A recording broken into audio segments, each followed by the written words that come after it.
చేస్తా అని చెప్పని అదేంటి అంటే దాటవేత ధోరణికి పాల్పడేటువంటి పరిస్థితి సప్లాన్ విషయంలో కానీ లేకపోతే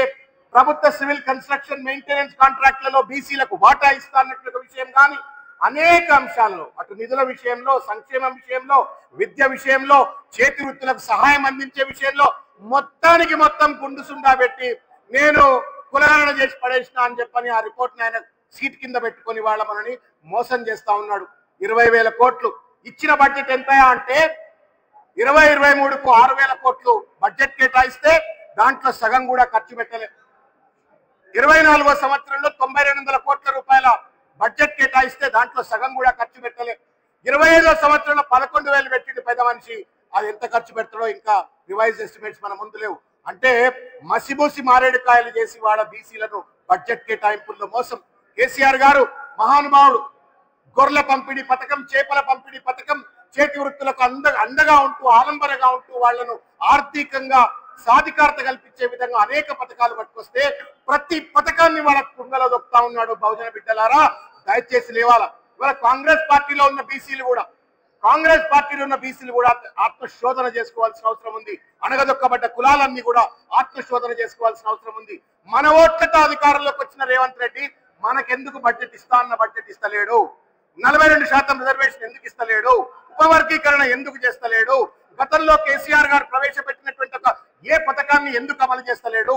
ఫీ రియంబర్స్మెంట్ కోసం ఇవాళ బీసీ విద్యార్థులు బిచ్చగాళ్ల లెక్క పాపం రోడ్ల మీదకి వచ్చి ఇందిరా పార్క్ దగ్గర వివిధ ప్రాంతాల్లో ధర్నాలు చేస్తా ఉన్నారు కాలేజీలలో స్కూళ్లలో అనేక అవమానాలకు గురవుతా ఉన్నారు ఇవాళ ఫీ రియంబర్స్మెంట్ పథకాన్ని ఈ రేవంత్ రెడ్డి ప్రభుత్వాన్ని అమలు చేయకపోతే మేము ట్యాక్సులు కడితేనే కదా నీకు బడ్జెట్ వచ్చింది మా ట్యాక్స్ సొమ్మును తీసుకొని నువ్వు కులుపుతా ఉన్నావు మరి మా ఫీ రియంబర్స్మెంట్ ఎందుకు ఇవ్వవు అని చెప్పని వాళ్ళ గల్లాలు బట్టి వాళ్ళ కాంగ్రెస్ పార్టీ పెద్దలను అడగవలసిన అవసరం ఉంది రేవంత్ రెడ్డిని అడగవలసిన అవసరం ఉంది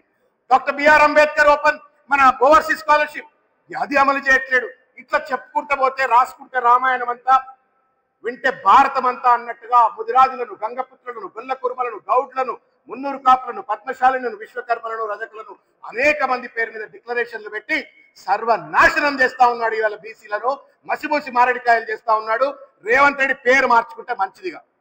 ఆనా పెళ్ళంటే కోట శ్రీనివాసరావు అని పేరు పెట్టుకుంటే ఆ కోడి కట్టి మమ్మల్ని అందరినీ వాళ్ళ మోసం చేసే ప్రయత్నం చేస్తా ఉంటూ నేను ఒకటే చేతులెత్తి నమస్కారం చేసి బహుజన బిడ్డలకు నేను విజ్ఞప్తి చేస్తా ఉన్నా 42% వాజ్ నెవర్ సినారియో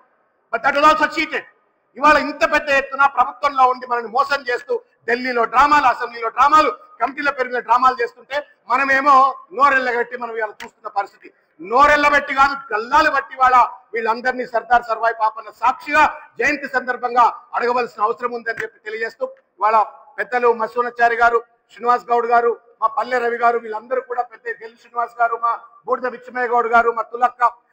ఉమక్క అందరం కూడా ఈ రోజు మా రాజేశం గౌడ్ గారు పెద్దలు అందరూ ఈ రోజు వచ్చి ఇక్కడికి ఈ రోజు సర్దార్ సర్వాయి పాపన్నకు నివాళులు అర్పించినారు ఇది కేవలం పూలమాలలతో సరిపోదు మనం పరిశీలన అందుకోవాలా మనం తప్పనిసరిగా గల్లాలు బట్టి బీసీలము మనం ఎట్టి పరిస్థితుల్లో రేవంత్ రెడ్డి ప్రభుత్వాన్ని నిలదీయాలా రానున్నటువంటి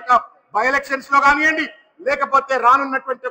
లోకల్ బాడీ ఎన్నికల్లో కానివ్వండి తప్పనిసరిగా పెద్ద ఎత్తున మనం తిరగబడాలా మనకు జరుగుతున్నటువంటి అన్యాయాలను తప్పనిసరిగా ఎండగట్టాలా అది మాత్రమే నిజమైన నివాళి సర్దార్ సర్వాయి పాపన్నకి అని చెప్పని ఈ సందర్భంగా తెలియజేస్తా ఉన్నాను